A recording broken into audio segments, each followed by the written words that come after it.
শ্রী শ্রী গৌর নিত্যানন্দ জয়িত শ্রী চৈতন্য ভাগবত অন্তখণ্ড প্রথম অধ্যায়। শ্রী চৈতন্য মহাপ্রভুর সন্ন্যাস গ্রহণের পর অদ্বৈত গৃহে আগমন। এর অধ্যায়ে বর্ণিত হয়েছে যে শ্রী চৈতন্য মহাপ্রভু কেশব ভারতীর নিকট সন্ন্যাস গ্রহণের পর সেই রাত্রি কাটোয়ায় যাপন করলেন। তিনি মুকুন্দকে কীর্তন আরম্ভ করতে নির্দেশ দিলেন এবং নিজে উদ্দণ্ড নৃত্য শুরু করলেন। ভক্তবৃন্দ কীর্তন ও নৃত্য করতে লাগলেন। মহাপ্রভু ভাবাবেশে কেশব ভারতীকে আলিঙ্গন করলেন। আলিঙ্গন প্রাপ্ত হওয়ায় সঙ্গে সঙ্গে কেশব ভারতী কৃষ্ণপ্রেমের সাত্ত্বিক বিকার প্রদর্শন করলেন।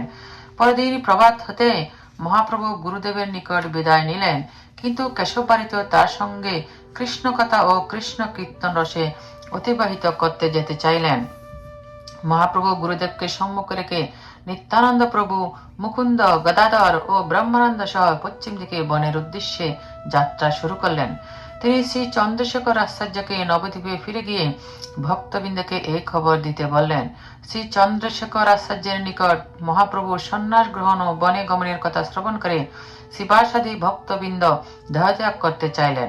আকাশবাণী হলো 3-4 দিন পর মহাপ্রভু তাদের সঙ্গে পুনরায় মিলিত হবেন, তাই কেউ যেন দেহত্যাগ না করেন। কিছুদিন যাত্রার পর মহাপ্রভু রারদেশে পৌঁছালেন। তাকে দর্শন করে অগণিত মানুষ তার পিছনে পিছনে পথ চলতে লাগলেন। তাদেরকে তিনি কৃপাদৃষ্টি প্রদান করলেন, ফলে সকলে হরিনাম কীর্তনে মত্ত হলেন। এইভাবে মহাপ্রভু রারদেশকে উদ্ধার করে চলেছেন। একদিন রাত্রে এক ব্রাহ্মণের গৃহে রাত্রিবাস করতে লাগলেন।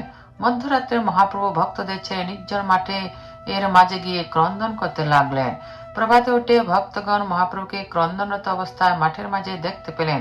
তারপর মহাপ্রভু বললেন তিনি নীলাচলে যাবেন, তাই তার যাত্রার গতিপথ পশ্চিম দিকের পরিবর্তে পূর্ব দিকে হলো। এইভাবে পথ চলছেন, কিন্তু কোথাও কারো মুখে হরিনাম শুনতে পাচ্ছেন না। এই দুঃখে মহাপ্রভু শরীর ত্যাগ করতে চাইলেন। তখন একজন সুকৃতিবান বালক উচ্চস্বরে হরিনাম করতে লাগলেন।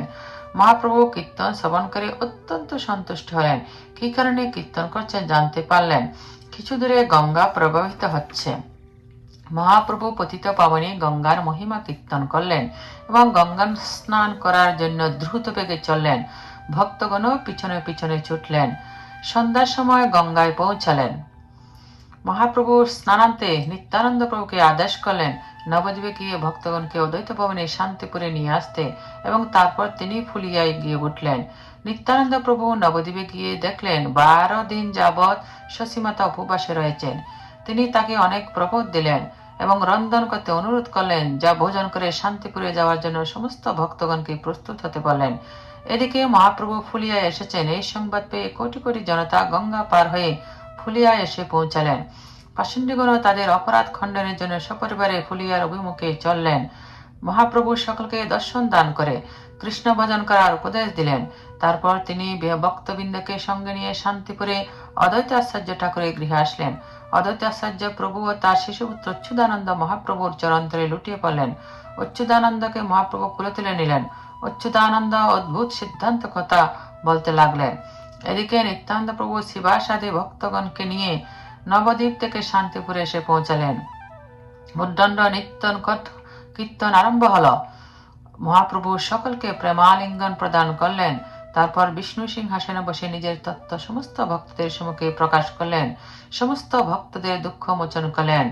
পরিশেষে বাহ্য প্রকাশ করে ভক্তগণকে নিয়ে গঙ্গা স্নান করলেন এবং প্রসাদ সেবা করলেন।